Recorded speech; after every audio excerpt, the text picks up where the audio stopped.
Hello, and welcome to Virtual Investor Conferences. My name is Matt Lateplo, and on behalf of OTC Markets as well as our co-host, Skyline Corporate Communications Group, we're very pleased you have joined us for our next live presentation from AAC Clyde, a provider of small satellite technology and services. Please note you can submit questions in the box to the left of the slides. You can also view a company's availability for one-on-one meetings through the Schedule Meetings tab found on the conference platform. At this point, I am very pleased to welcome Luis Gomez, Chief Executive Officer of AAC Clyde, which trades on the OTCQX Best Market under the symbol ACCMF and on the Nasdaq Stockholm under the symbol AAC. Welcome, Luis. Thank you, Matt. Good afternoon, everyone. Good morning for some of you. As Matt mentioned, I'm Luis Gomez. I'm the CEO of AAC Clyde Space. We're a company that is operating in the space sector. We build components for satellites, we sell satellites, build satellites, and we also provide services and data for our customers. And I'd like to have an opportunity today to describe you to some extent what we are doing as a business right now, and also where we see ourselves going in the near future. So, as a company, we are benefiting from the revolution that we are seeing in the need and demand for data and information to help with our life here on Earth.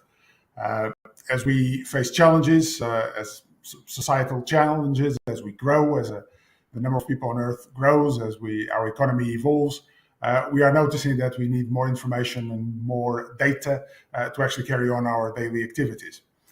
And over the last few years, what we have seen is that with the advancement of technology in space, and namely with the introduction of small satellites, low-cost satellites that we can produce in large quantities, we are now able to provide a lot more information at much better price points.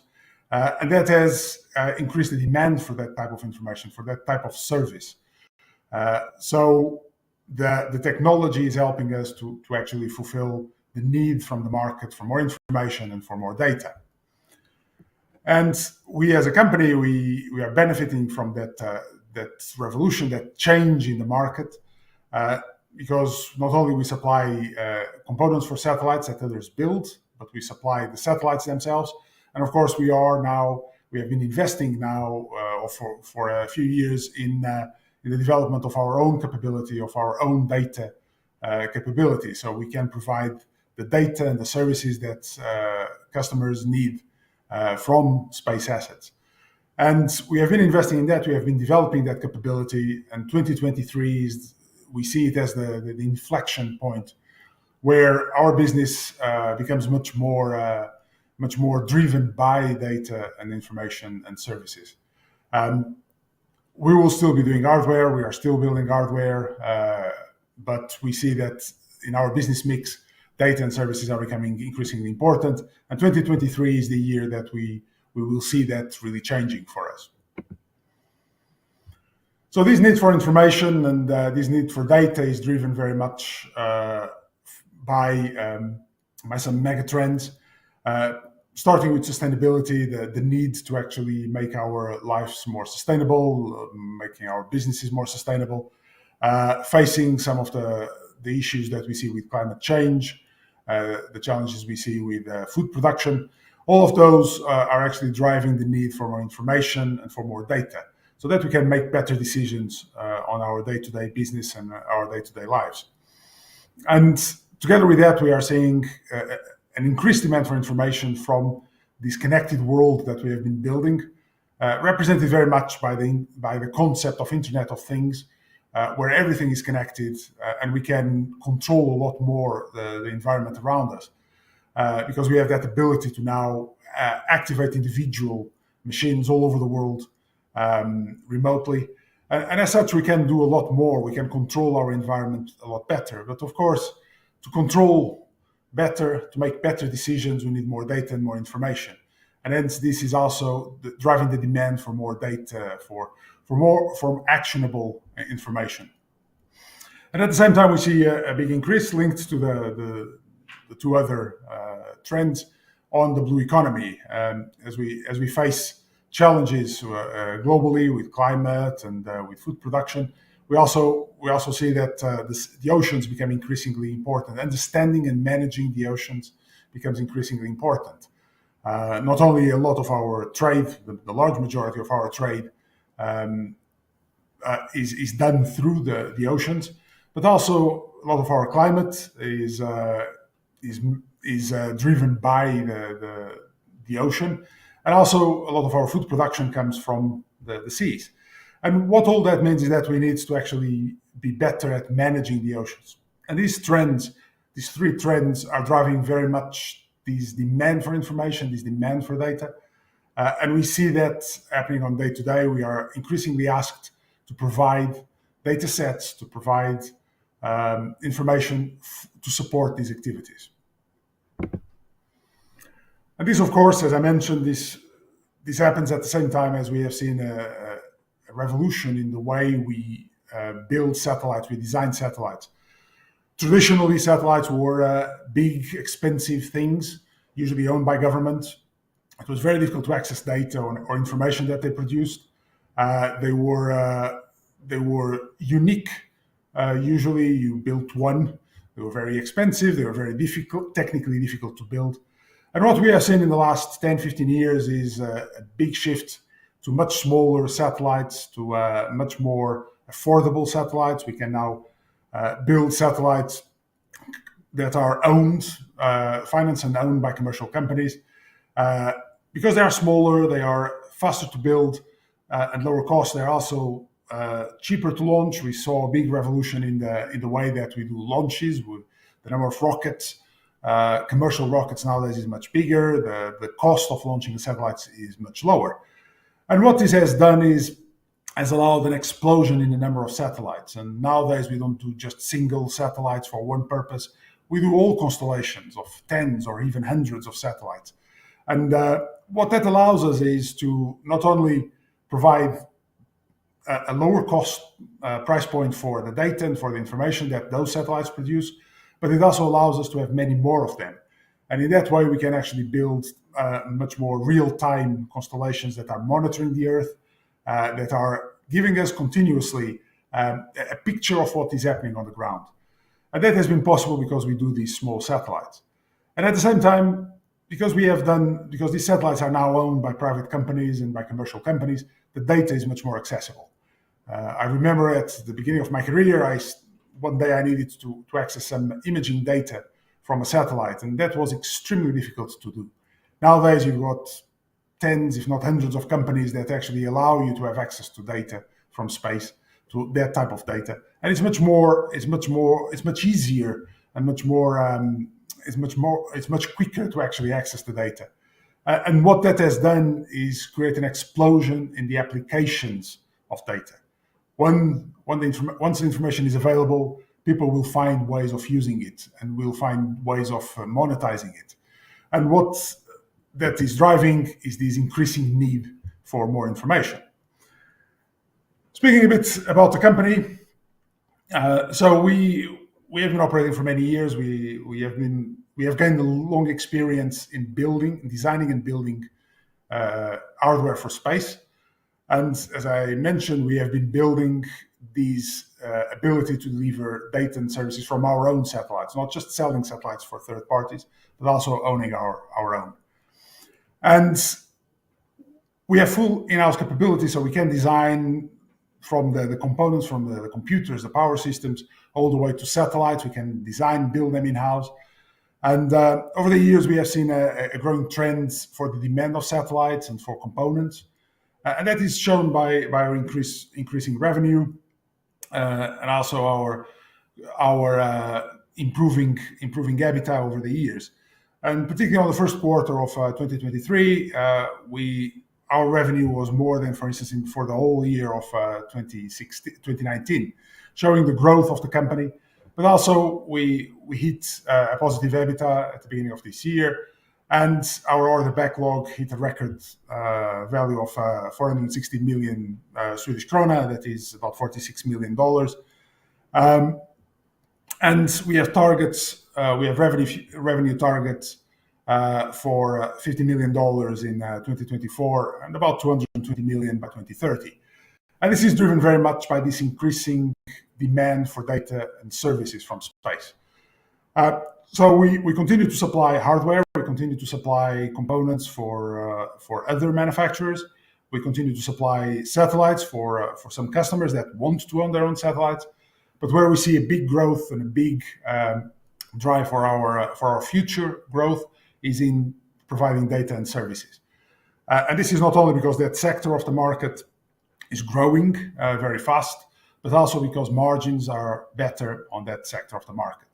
There we can usually expect net margins around the 30-40% of the contract, while, for instance, when we are selling hardware, that is usually a 10-15% margin.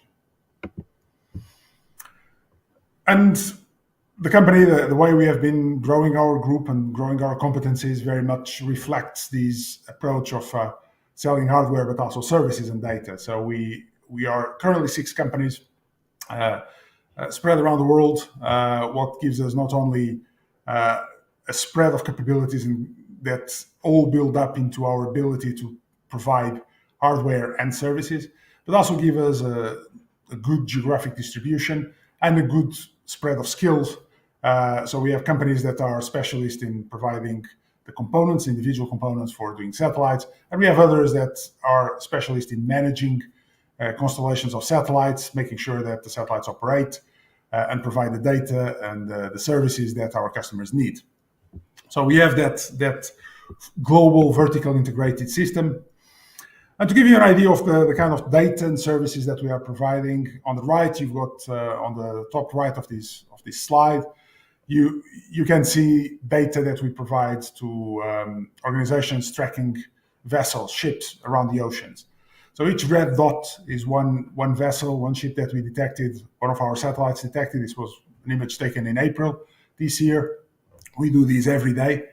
And we provide this information for customers that want the information, but they don't want to own their own satellites. They don't want to have to manage satellites. They don't want to have to manage the constellations. They just rely on us to provide them the data. And we've got our own satellites. We currently have 4 that are already delivering data. We've got another 4 already in orbit to expand our constellation. They're going through their commissioning.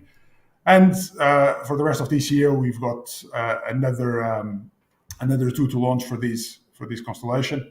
And we are continuously growing our own satellite fleet. And we operate these satellites in 3 modes. So some customers come to us and they want to buy the full capacity of one satellite or multiple satellites for a period for X number of years. This is what we call capacity subscription. We launched already 4 satellites this year to do exactly this. We have 1 more to launch later this year. We have other customers that come to us and they just want to buy on a renewable manner. They want to buy data from our satellites. They usually buy a certain percentage of the data from a satellite. And we have been operating like these for several years. So we have annual recurring contracts, and customers, they renew them every year. And then, of course, we have also pay-per access. We have customers that come to us and just want to access our data, particularly historical data. We supply to a news outlet recently a data set so that they could actually monitor shipping in the Arctic regions. And they're going to use that to actually write some news report about that. So that gives you an idea of the kind of different types of customer for data and services that we have right now. And as I mentioned before, this is a growing area for us. This is a growing business for us. In 2022, our revenue was 16.9 million Swedish krona. We are based in Stockholm, and as such, we report in Swedish krona, but divide by 10, and you have it in US dollars. So about our revenue from Space Data as a Service was about $1.7 million.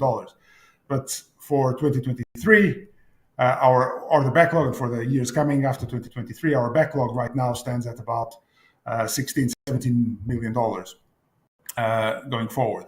And we see this growing very quickly. If we have more satellites now, we will be selling more data. For selling data, we need the satellites, so we are building them right now. And what we are planning to do, the growth, we are focusing very much on two areas over the next few years in space data as a service. These are the priority for us. They are, of course, not the only ones. We are always continuously looking at what the market is demanding in terms of data and services. But very much what we are focusing now is on improving the quality of data and services that we provide to the agricultural, to the farming sector. We currently this year we already launched 2 satellites to provide data and information for that sector. We have one more to launch later this year to help farmers around the world to manage their crops. And our plan is to actually grow that constellation and add another 4 satellites by in the next few years to provide information to a sector that is facing quite big challenges with climate change, the issues with trying not to pollute so much. Farming is a big user of fertilizer, is a big user of CO2. So we can actually help to manage and to reduce the need for that. And also to monitor globally how much food is being produced so that we can ensure food security for all. And as you can see on the graph on the bottom left, this is a sector that has been growing. Is a big customer for space assets, for satellites. The market for images from space is growing, has been growing quite strongly over the years. It's a very well-established sector, and we identified one niche, one part of that market that is underserviced, and we can, through our experience and through our ability to build satellites quickly and operate them, we can actually address that market very quickly. So we are building that. We are building, as I say, 4 satellites to add to our constellation to address that part of the market.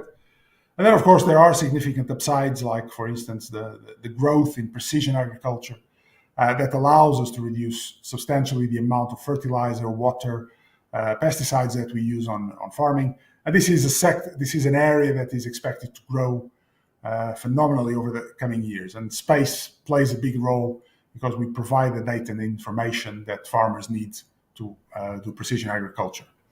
So we are building these satellites. And the other area that we are also investing and we are developing is VDES. This is about tracking ships and providing also communication system for ships. We are already a player in this area, so we already, through our work on AIS, Automatic Identification System, we are already doing quite a lot of work of providing tracking information for the shipping industry around the world. And we see an opportunity to grow that as technology evolves. The VDES system, that is the next generation of that system, that is going to provide not only that tracking capability, we can see where ships are, what they are doing, but it will add capabilities like communication, two-way communication, using a system that ships already have. And so just by changing the computer that they use to do that, they will be able to actually access a whole new range of services. And our objective is very much being the first ones to develop a constellation to provide this service, to provide this global service. So we are working with Saab in Sweden and with Orcom in the United States, probably 2 of the world's biggest players in this maritime domain, to actually develop and to be the first ones to develop a system of this type. And we see this is, as I said, these are the areas that we are working right now. So when it comes to maritime and energy, so the VDES system and the AIS systems, we are currently launching satellites this year. We have the first VDES satellite to be launched later this year, and then we have a group of new satellites to launch in the coming years to exactly provide that service. And when it comes to farming and forestry, we have 3 to launch this year. We have another 4 that we will launch next year. And fundamentally, these are building our own constellation of satellites. So we are growing. So we had 4. We will end up this year with 10, 11, depending on the timings of some launches. But what we are doing is building our own capability to deliver data and services to customers. And we are using some government support on a few occasions. So we have some support from the European Space Agency and the UK Space Agency, for instance, that helps us to develop some of these satellites and some of these services. And effectively build a company very much centered on delivering data and services from space. And just to give you some news, some latest news, about a month ago, we launched a couple more satellites for our own constellation. This is from a Falcon 9 rocket. And this is what we are doing this year. We have been launching satellites for ourselves and for our customers, about 2 to 3 every quarter, what shows our ability to actually deliver spacecraft and to build and operate spacecraft. And that is quite an important aspect of our company, is that we have built this body of knowledge and experience over more than 20 years. And so we can not only design and build satellites for others, but we can operate satellites for others and for ourselves. And this is quite an important aspect on achieving a successful space business, and particularly space data as a service.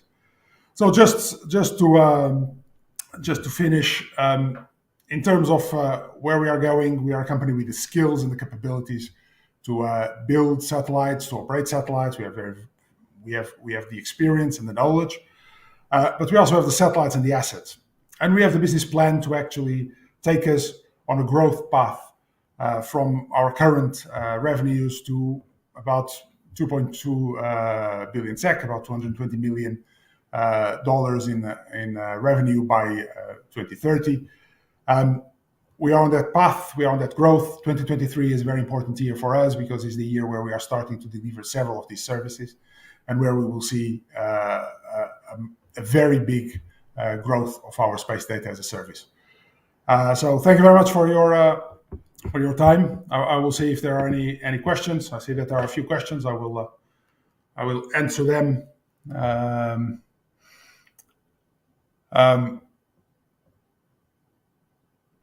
So there is a question about a comment made on one of the slides that is a very attractive business opportunity has presented itself as some key older satellites are being retired.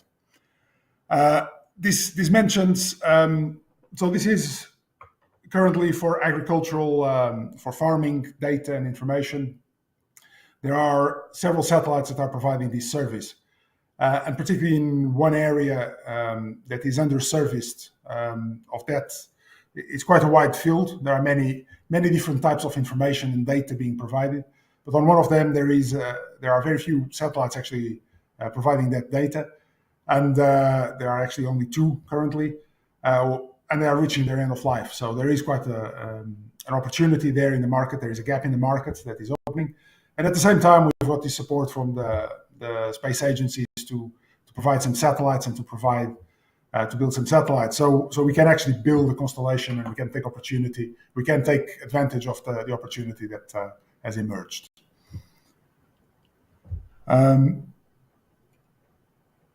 There is a question: if we are you pursuing the same market as Musk's Starlink enterprise, and how do you differ?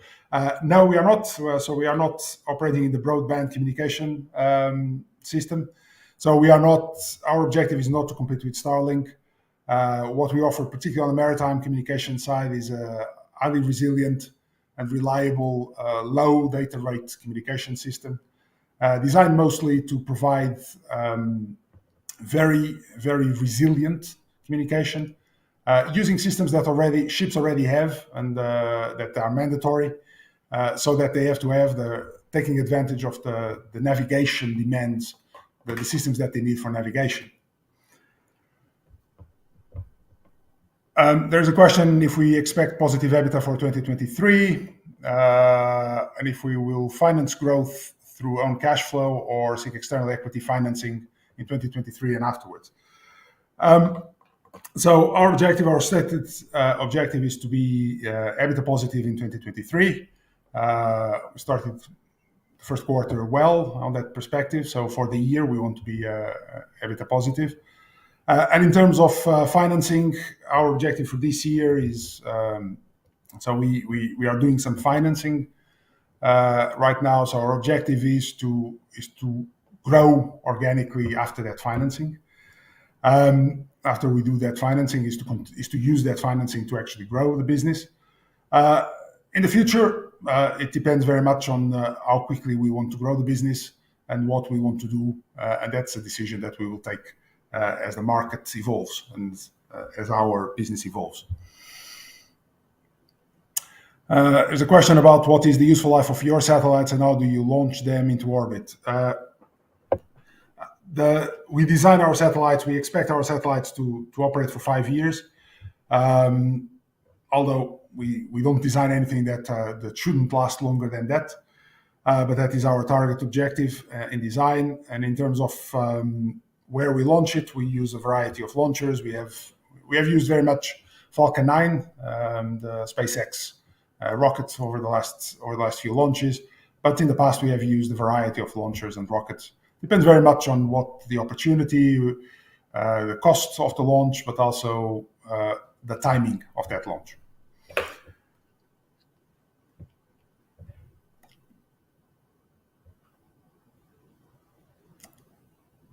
Yes.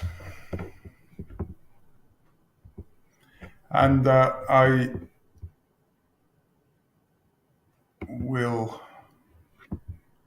think that is it. So thank you very much. If there are more questions.